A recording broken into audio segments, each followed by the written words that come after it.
Today, we're diving into a fascinating and thought-provoking topic. What was the world like before the flood? Have you ever wondered what life was like for the people who lived before that great catastrophe, which forever altered the course of human history? How were the climate, geography, culture, religion, technology, morality, and spirituality of those who inhabited the earth before God sent the flood to cleanse it of sin? In this video, we'll explore some of the intriguing facts and mysteries of the antediluvian era, drawing from the Bible as well as historical and scientific sources. Stay tuned until the end, because what you'll discover will surprise you. Before we get started, I'd like to ask you to give this video a like, subscribe to the channel, and hit the notification bell so you won't miss any future content. Also, don't forget to share this video with your friends so they too can learn more about this captivating topic. Let's begin. The first thing we need to understand about the pre-flood world is that it was vastly different from our own in many ways. One of those differences, life expectancy. What if I told you there was a time when the world was nothing like what we know today? A time when humans lived hundreds of years, giants roamed the earth, and the line between the divine and the human was blurred. Welcome to the pre-flood world, an era so distant and mysterious that it feels almost like a forgotten dream. The antediluvian era was a place of incredible potential, but also one marked by corruption and impending doom. The Genesis flood story doesn't just tell us about a global catastrophe. It's a window into a world that thrived and collapsed long before our own. Ever wonder how different life was back then? Think about it. The pre-flood civilization was more advanced in many ways than we could imagine today, yet they faced their own moral and spiritual challenges. As we look back, we see that their story isn't just ancient history, it's a cautionary tale. The divine judgment and the flood weren't random acts of destruction. They were responses to the deep corruption that had overtaken the earth. What can we learn from this? In the antediluvian era, humanity lived in ways we can't fully comprehend. Imagine living hundreds of years with direct communication with God, witnessing a world full of marvels and yet spiraling into darkness. Figures like Noah and Enoch stand out in this biblical history before the flood, guiding us through a narrative where divine intervention looms large. And yet, despite their incredible lifespans and advanced society, they couldn't avoid the consequences of their choices. Moral decay before the flood was rampant, and this ultimately led to a turning point in history. The way the Bible describes ancient earth conditions leaves much to the imagination.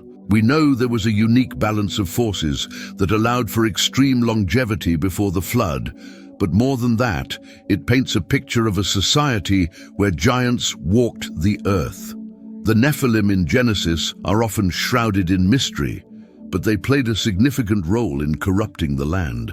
The question is, how did such beings, part human, part angelic, shape the world of their time? The prehistoric Bible events lay the foundation for understanding the eventual destruction, and yet this world, with all its wonders and horrors, was still under divine control. The Great Flood and humanity's survival through Noah's Ark story is not just an ancient tale. It's a lesson in God's sovereignty and human responsibility. The earth may have been vastly different back then, but the moral truths remain timeless. As we dig deeper into the era, it becomes clear that what happened then still resonates today. In the pre-flood world, people didn't just live, they thrived for centuries. Imagine being 500 years old and still in your prime. This incredible longevity before the flood is one of the most fascinating aspects of the antediluvian era. But why did people live so long back then? One theory suggests that ancient Earth conditions were vastly different. The Bible hints at a unique atmosphere, perhaps a vapor canopy surrounding the Earth, which protected humans from harmful radiation. making life more sustainable and extending the human lifespan in ways we can't experience today. Think of the famous figures in the Genesis flood story: Adam, who lived for 930 years, or Methuselah, who topped the charts at 969 years. How does that even work? These biblical ages are more than just numbers. They reflect a world where life was drastically different. The longevity of the pre-flood civilization offers a glimpse into what it was like to exist in a time when the natural world itself seemed to support human flourishing in ways we can hardly imagine today. It's almost as if the earth itself was designed to sustain life at a higher level. But life wasn't just about living longer. With this extended lifespan came challenges as well. The moral decay before the flood didn't happen overnight. People had hundreds of years to build empires, develop technologies, and unfortunately, to drift away from God. This long lifespan didn't always lead to wisdom. Instead, the pre-flood world became a place where corruption, violence, and greed began to dominate. What started as an advantage became a tool for downfall, reminding us that even great gifts can be misused. For those who walked the earth in this era, longevity was a double-edged sword. On the one hand, they had the opportunity to accumulate knowledge, wisdom, and experience. On the other hand, the Bible flood narrative shows how this extended life gave them time to stray further from God's design. The contrast between individuals like Enoch, who walked with God, and others who fell into corruption, highlights the moral and spiritual battle at the heart of this ancient world. And as we'll see, the change in Earth's atmosphere and geography after the flood didn't just reduce human lifespan. It fundamentally altered how people lived and interacted with the world around them. The flood wasn't just a reset for humanity. It reshaped the very fabric of life on Earth. The pre-flood world wasn't just different in terms of human lifespan. The climate and geography were unlike anything we know today. According to the Genesis flood story, the Earth was lush, tropical, and stable. There was no harsh winter or blistering summer. Imagine a world where the weather was perfect, the environment was abundant, and life could flourish in every corner of the globe. Many theorists believe that a protective vapor canopy encircled the planet, creating an even, humid climate that supported this extraordinary environment. This climate allowed for more than just human longevity before the flood. It also nurtured giant plant life, massive animals, and the infamous Nephilim, giants in the Bible who thrived in these ideal conditions. Ancient Earth conditions were so hospitable that they shaped not only human life, but the very fabric of nature. The antediluvian era saw ecosystems that we can only dream of today, a world where creation seemed to work in perfect harmony. But this harmony didn't last, as we know. When you think of the pre-flood civilization, consider how their interaction with the world around them was different from ours. They didn't have to worry about food scarcity or severe weather disruptions. The Earth's geography was stable, with large rivers and fertile lands providing for all their needs. This abundance, though, may have also led to moral decay before the flood, as people relied more on what the world could give them and less on their relationship with God. Comfort, it seems, can sometimes lead to complacency. The radical transformation of the Earth during and after the flood fundamentally changed how life operated. The Bible flood narrative describes how the vapor canopy collapsed and rain poured down for the first time in history. The Earth's surface cracked open, releasing waters from the deep. Ancient geography before the flood became unrecognizable as mountains shifted, seas rose, and continents possibly even broke apart. What was once a paradise became a place of struggle and survival. It's hard to overstate how much this climate shift affected everything. The flood didn't just wipe out corrupt humanity. It altered the environment in ways that made life far harsher for the generations to come. And this dramatic shift in climate and geography brings us to another key aspect of life in the antediluvian era: how people developed their technology and civilization to thrive in such a world. The pre-flood civilization wasn't just defined by its long lifespans and unique climate, it was also a time of remarkable innovation.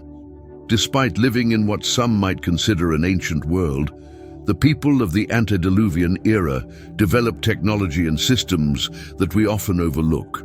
From agriculture to architecture, their advancements were far beyond what we might expect for such a distant time. The first city, built by Cain's descendants, stands as a testament to their ingenuity. Imagine a society where building cities and mastering the land was second nature. Think about it. With lifespans stretching into the hundreds of years, these people had the time to perfect their crafts. The Bible flood narrative doesn't go into detail about their technological achievements, but we can infer that their ability to manipulate metal, build, and farm was highly developed. Antediluvian technology wasn't primitive. It was advanced in ways we can only speculate about.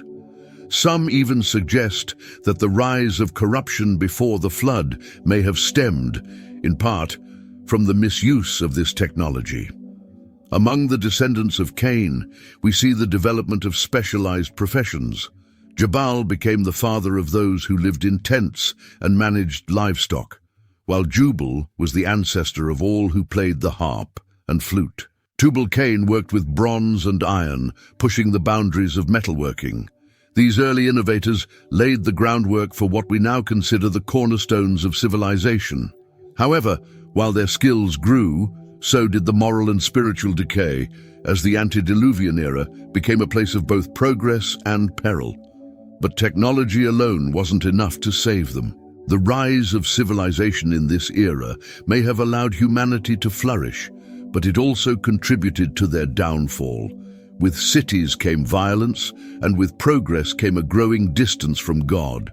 The Nephilim in Genesis further complicated things, as these giants and their human counterparts became known for their cruelty and corruption. The prehistoric Bible events serve as a reminder that even in times of great advancement, moral failure can lead to destruction. As we move forward, it's essential to remember that while this civilization may have thrived technologically, their spiritual foundation crumbled.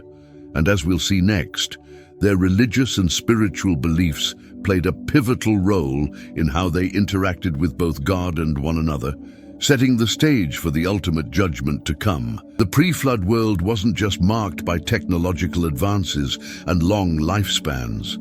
It was also a time when religion and spirituality played a central role in daily life. Unlike today, where many struggle with belief, people in the antediluvian era had a direct connection to the divine. God himself spoke to key figures like Adam, Enoch, and Noah, providing guidance, warnings, and promises. It was a time when the line between the spiritual and physical worlds seemed much thinner than what we experience today. Imagine hearing the voice of God as clearly as you hear a friend speak. In this world, the Bible flood narrative shows how spiritual life was deeply intertwined with everything people did. While some, like Enoch, chose to walk closely with God, others began to stray. Religion in the pre-flood civilization wasn't just about following rituals. It was a reflection of the heart's relationship with the Creator. Enoch's faith was so strong that the Bible says he walked with God and didn't experience death.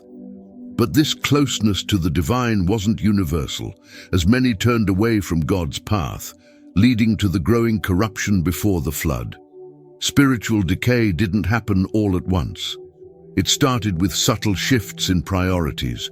As the people began to value technology, cities, and their own power, they drifted further from God. The prehistoric Bible events show a progressive breakdown in the relationship between humanity and the divine. The antediluvian technology, while impressive, could not compensate for the loss of spiritual integrity. And as society grew more self-reliant, the need for divine guidance seemed less important. but God didn't abandon them. He continued to communicate, especially with those who remained faithful, like Noah. In the Bible flood narrative, we see that God warned Noah of the coming judgment and gave him instructions to build the ark, a symbol of salvation. Noah's family and survival were a direct result of their spiritual dedication in a world that had largely forgotten its creator. The same divine connection that blessed humanity in the beginning was now seen as a burden by many, leading to the eventual collapse of their world. This spiritual decline set the stage for the flood. As people turned their backs on God, something darker began to take root: the rise of the Nephilim and the spiritual chaos they brought. And it's in this turbulent spiritual climate that we begin to see the collision of the divine and the human in ways that would shape the future forever. One of the most mysterious aspects of the pre-flood world is the appearance of the Nephilim, the giants in the Bible. These beings, often described as the offspring of the sons of God and the daughters of men, present a puzzle that has sparked debate for centuries. Who were these Nephilim? And more importantly, who were these sons of God that came down to earth to take human wives? Many interpret the sons of God as fallen angels, beings who rebelled against God and sought to disrupt his creation. This rebellion gave rise to a race of giants that were both human and angelic. These Nephilim, mentioned in Genesis, weren't just tall and strong, they were a powerful and corrupt force in the antediluvian era. Their presence contributed to the moral decay before the flood. The Bible flood narrative suggests that these beings played a role in the increasing violence and chaos that spread across the earth. Life before the flood wasn't just filled with technological advancement or long lifespans. It was also a time when these hybrid beings roamed the land, causing fear and destruction wherever they went. The rise of the Nephilim can't be ignored when discussing the downfall of the pre-flood civilization. They symbolize the blending of the divine and human, but not in a way that honored God. Instead, they brought corruption, leading to the growing need for divine judgment and the flood. The interaction between the Nephilim and humanity highlights how dangerous it can be when spiritual boundaries are crossed.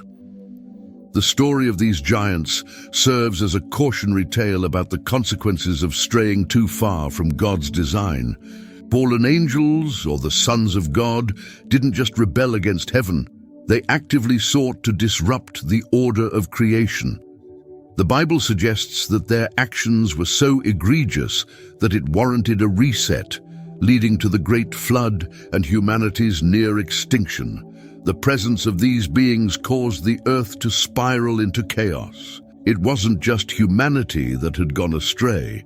Spiritual forces had also taken a dark turn, influencing the world in ways that would have long-lasting consequences. As we look at the rise of the Nephilim and their role in the pre-flood world, it becomes clear that their existence was a tipping point. Their actions pushed the earth into a state of corruption that could no longer be ignored. And as we'll see next, the moral and spiritual decay of humanity reached its breaking point, triggering the catastrophic events that would follow. As we delve deeper into the pre-flood world, one thing becomes clear: humanity's moral and spiritual decay was at the heart of the coming disaster. The Bible flood narrative paints a picture of a society that had fallen into complete corruption. People had turned away from God, violence spread across the earth, and the line between right and wrong blurred until it was almost unrecognizable. Life before the flood may have been rich with innovation and long lifespans, but the human heart had grown dark. This decline wasn't just a personal issue, it affected entire civilizations. At the core of this corruption was a growing disconnect from God. The pre-flood civilization, despite its many advancements, allowed greed, lust, and violence to dominate. The Genesis flood story highlights how human hearts were only evil continually. Moral decay before the flood wasn't a sudden event. It was a slow, creeping change that eventually overtook society. People no longer saw value in their relationship with God, focusing instead on earthly power, pleasure, and personal gain. This kind of spiritual decline is a warning for us even today. What makes this period even more tragic is that it wasn't just the common people who strayed from God. Leaders, rulers, and those in positions of power were just as guilty, if not more so, of contributing to the downfall. The influence of the Nephilim and the sons of God didn't help matters, as their presence added to the chaos. Divine judgment and the flood became the only way to restore balance. But before that judgment came, humanity had ample opportunity to repent. Figures like Noah served as a beacon of hope, yet the majority continued to ignore the warnings. Corruption before the flood wasn't just about individual actions, it was systemic. The Bible suggests that even nature itself was affected by humanity's sins. Animals became violent, ecosystems disrupted, and the land, once abundant, began to show signs of strain. The antediluvian era was on the verge of collapse, not just spiritually but physically as well. It's a stark reminder that when humanity turns its back on God, the consequences affect more than just our immediate surroundings. They ripple through the entire creation. This growing corruption set the stage for one of the most significant events in human history, the flood. As God watched humanity spiral out of control, he decided to act, but even in judgment, there was mercy. God didn't destroy everything. Instead, he found one man, Noah, who stood apart from the rest. And it's Noah's faithfulness that will take us into the next part of this incredible story. In the midst of the growing darkness of the pre-flood world, there stood one man who found favor in the eyes of God, Noah.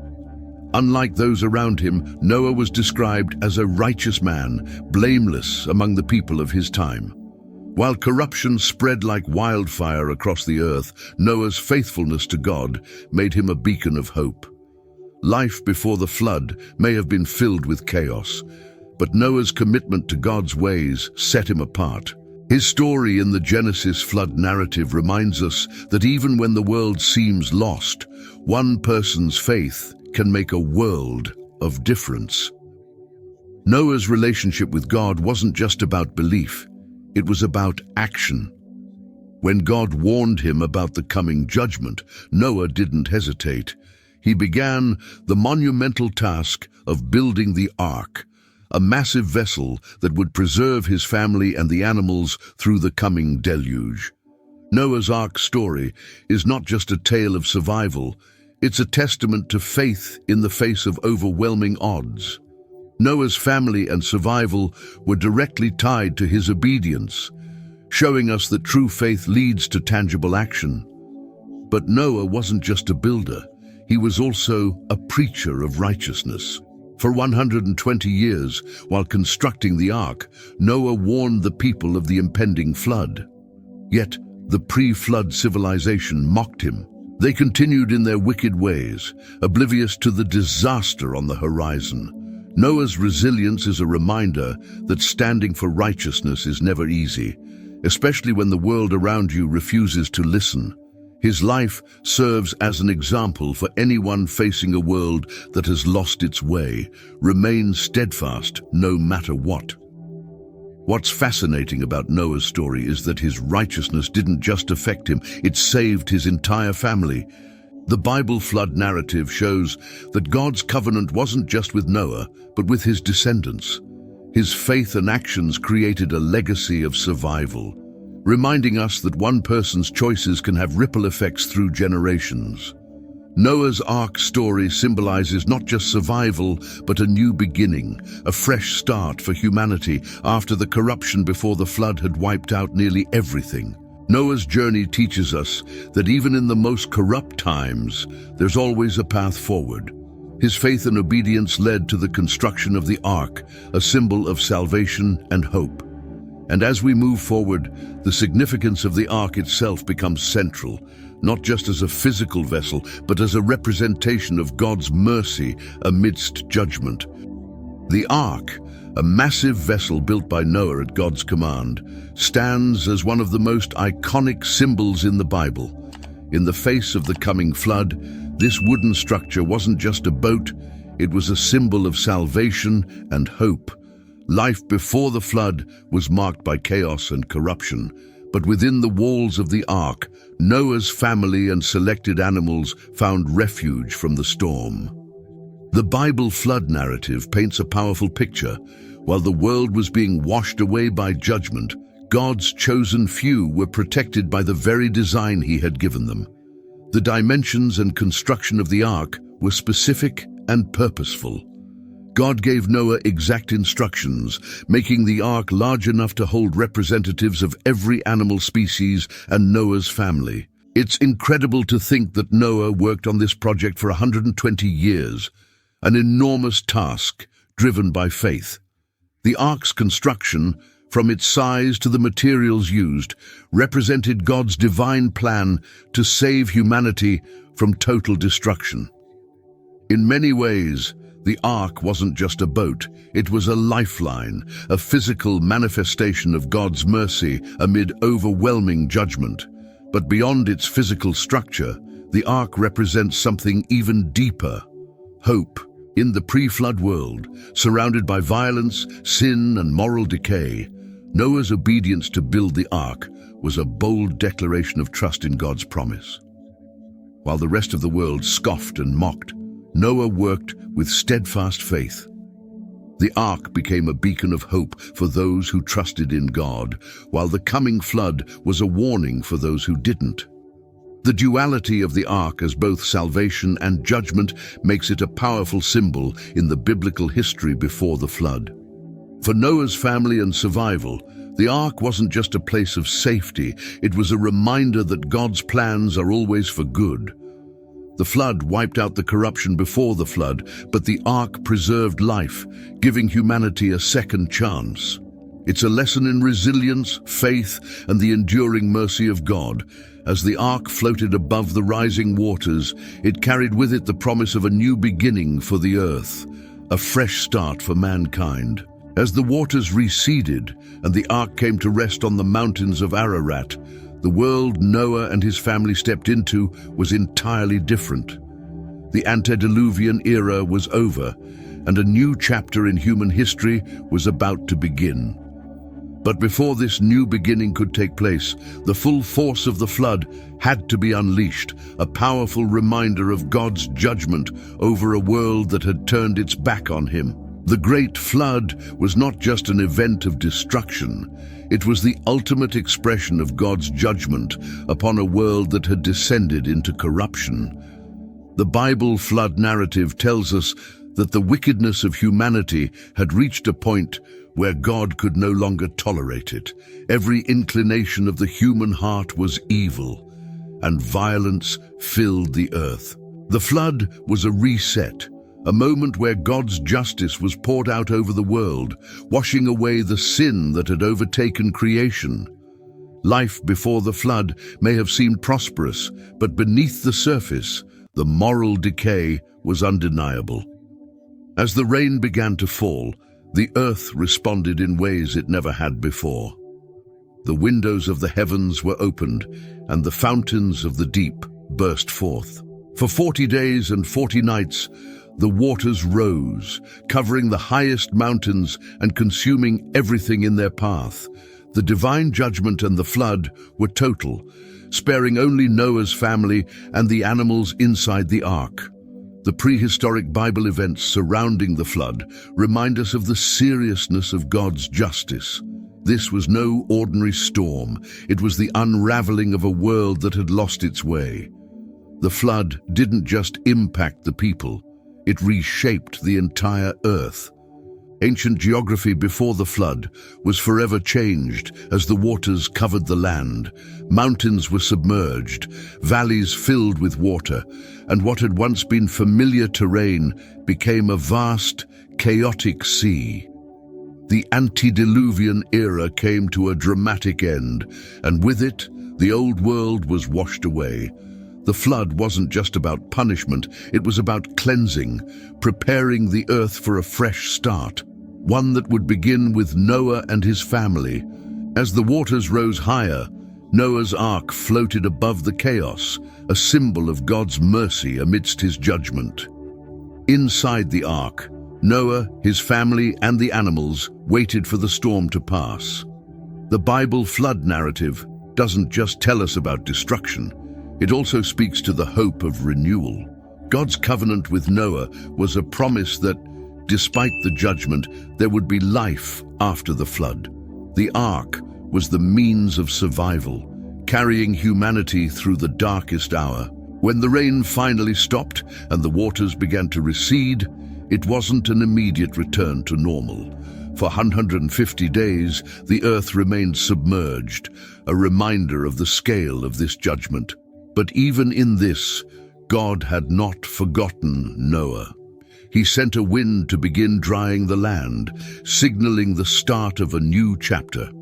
The ark's eventual resting place on the mountains of Ararat marked the beginning of this fresh start, a moment of hope and salvation for the survivors of the flood. After the floodwaters receded and Noah's family emerged from the ark, the world was different, cleansed of its former corruption. But more than that, God made a remarkable promise to humanity. He would never again destroy the earth with water. This promise was symbolized by the appearance of the rainbow. The Bible flood narrative tells us that the rainbow wasn't just a beautiful sight after a storm. It was a covenant between God and all living creatures. This covenant became a powerful reminder of God's mercy, even in the wake of judgment. The rainbow's significance runs deeper than we might initially think. It was not only a physical symbol, but a spiritual assurance that God's wrath had been satisfied. The divine judgment and the flood had accomplished their purpose, and now this new beginning came with a promise of peace. Noah's family and survival were part of this covenant, a sign that despite humanity's failures, God would continue to offer grace and new opportunities. The prehistoric Bible events surrounding the flood led to this powerful moment of reconciliation between God and creation. What's fascinating is how the rainbow, an ordinary phenomenon to us, carried such profound meaning for Noah and his descendants. In ancient times, rainbows were rare, especially in the stable, humid climate before the flood. Now, every time it appeared, it was a reminder of God's promise. This moment in the Genesis flood story marked the start of a new relationship between humanity and the Creator. God's covenant with Noah wasn't just about protection, it was a renewal of his commitment to his creation, showing that he hadn't abandoned the world despite its past sins. The rainbow served as a bridge between the old world and the new, a tangible sign of hope and restoration. Life before the flood had been filled with violence and rebellion, but now Noah and his family had the chance to build a new legacy. The rainbow was there to remind them that they were part of something bigger, a plan that stretched far beyond their own lives. It symbolized the grace of God, who had brought them through the floodwaters and given them a fresh start. As Noah looked up at the sky and saw that first rainbow, it must have been a humbling moment. The world was still recovering from the devastation, but the promise was clear. God would never destroy the earth with water again. This promise of protection and hope set the stage for the future as Noah and his descendants began to rebuild. But this wasn't the end of the story. With the earth renewed, humanity would begin again, and as we'll see, Noah's legacy would shape the course of human history for generations to come. As the floodwaters receded and Noah's family stepped out of the ark, a new chapter in human history began. Noah wasn't just a survivor, he was the key to the future of humanity. The Bible flood narrative shows that through him, God gave humanity a second chance. Noah's faith and obedience allowed him and his family to become the foundation of a new world, one built on the lessons learned from the pre-flood civilization. But this wasn't just about survival. It was about creating a legacy, one that would shape the course of history. Noah's family and survival were a symbol of hope for all future generations. The divine judgment and the flood had reset the earth, but now the responsibility was on Noah and his descendants to uphold the covenant made with God. The rainbow in the sky was a constant reminder that this new beginning came with both promise and responsibility. The great flood and humanity's survival were not just a historical event, they were a lesson in redemption and the power of faith. What would this new era look like? As Noah and his family began to repopulate the earth, they carried with them the knowledge of what had happened before. The corruption before the flood served as a stark warning of what could happen if humanity lost its way again. But there was also a sense of optimism. The prehistoric Bible events surrounding the flood provided a fresh start, a chance to build a world that was more aligned with God's design. This new beginning wasn't just about physical survival, it was about spiritual renewal and moral integrity. The Bible's depiction of Noah's legacy goes far beyond his own lifetime. His descendants would go on to form the nations of the earth, spreading across the globe and continuing the story of humanity. But the lessons of the antediluvian era remained clear. Life before the flood had been marked by violence, greed, and disobedience, but now Noah's family had the opportunity to build a new world, one where righteousness and faithfulness could prevail. The Genesis flood story wasn't just about the past, it was about laying the foundation for the future. As we look back at the story of Noah, it's important to remember that his legacy is still relevant today. The lessons of faith, obedience, and the consequences of turning away from God are as important now as they were then. The story of Noah and the flood isn't just ancient history. It's a timeless reminder of the power of faith and the hope that comes with new beginnings.